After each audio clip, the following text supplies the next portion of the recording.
From being a civil engineer without any technical background to starting my own Web3 company, learning about programming, learning about blockchain development, participating into multiple hackathons, winning a few hackathons, and getting accepted into multiple Web3 accelerators. This is my journey, and I'm sharing this in hopes that it might be helpful for some of you watching this video. I have divided this video into multiple sections, starting with my background, how I got into Web3, how I started my own Web3 company, how I could have improved, what were the mistakes I made during the journey. So let's start with my background. I graduated in 2019, and during college I mostly spent my time learning about finance, dreaming about starting my own company without taking any actions, and most of the time I did calisthenics without learning or studying. After college, I joined management consulting in a financial services team. I was working with people with decades of experience in finance, and that was the first time I got introduced to financial statements,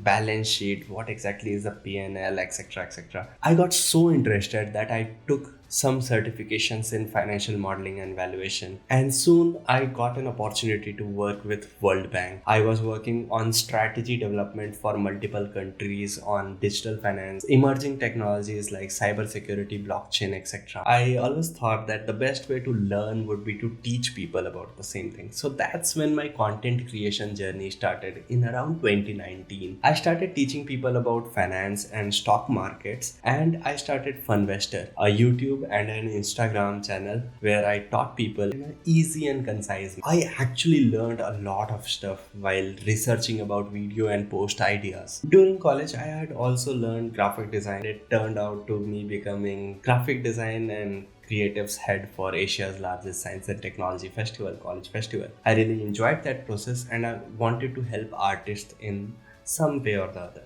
That's when the idea of VCRAT struck us. The idea was a brainchild of me and my co-founder, which is also she's also a batchmate of mine, and we both started this company together. And we both took the leap of faith of leaving our jobs and committing to this full time. It was scary, still is, but it was one of the best decisions we made. The company started growing. We onboarded hundreds of influencers and products. We started generating revenue, but we also realized that we were limiting the potential of the firm by going to the physical route, and we wanted to explore digital a bit more. So we tried to pivot our company and explore the NFT world. We both started reading about what is blockchain and all. In order to create a blockchain company, we needed to learn all about blockchain, how it works, how things work in the segment, and that's when we went down the rabbit hole. We started with some basic, very high level videos on YouTube by Whiteboard Crypto or Coin Bureau or DAP University, whatever was available at that time.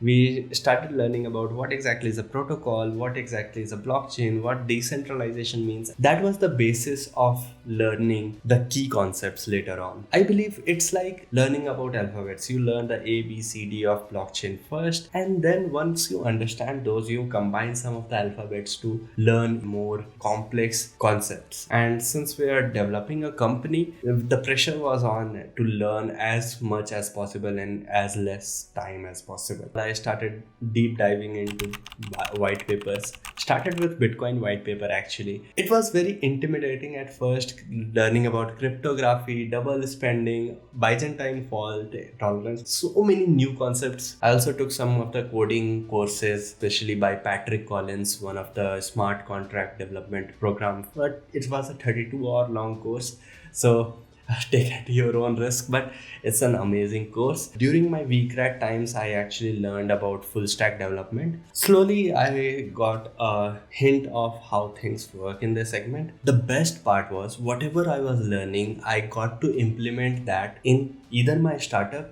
or I joined some of the teams online through some of the platforms like Encode Club or DevPost to participate in hackathons. The best part about hackathon is once you win it, you actually get motivated to do even more because there is a reward associated with you putting in the hard work, and that reward is immediately achievable.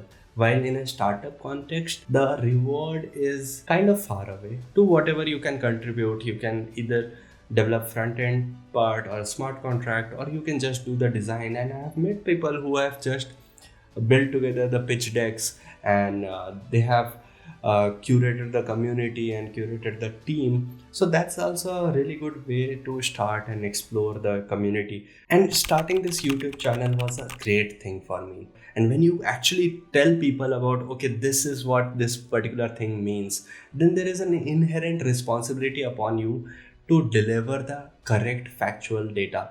That's when you actually explore and understand it deeply, understand it well enough so that you can explain it to others. I always wanted to learn with some of the industry experts. The best way for me was to start a podcast of my own so that you as an audience would also learn a lot of stuff, and it would be a personalized coaching session for me for 1 or 2 hours. And that was exactly what happened. Somehow I got lucky and someone approached from the CoinDCX team, and I got to work with one of the largest exchanges in India. I'm still learning about all of these things. I think YouTube is a great way. I am creating more and more content which is helpful, and whatever I read I try to create a content about. And participating in hackathons, I met some of the wonderful and amazing developers in the ecosystem.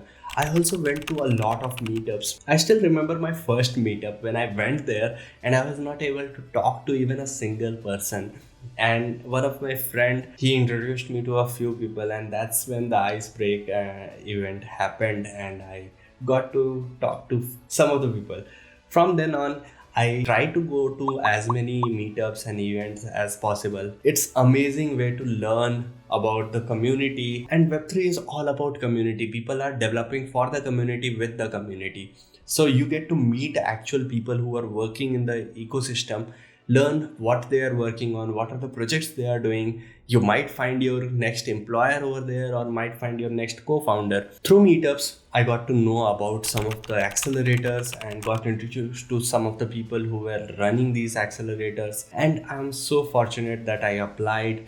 The project was good and I got into some of the accelerators, and it was an amazing journey, especially foundership and build together.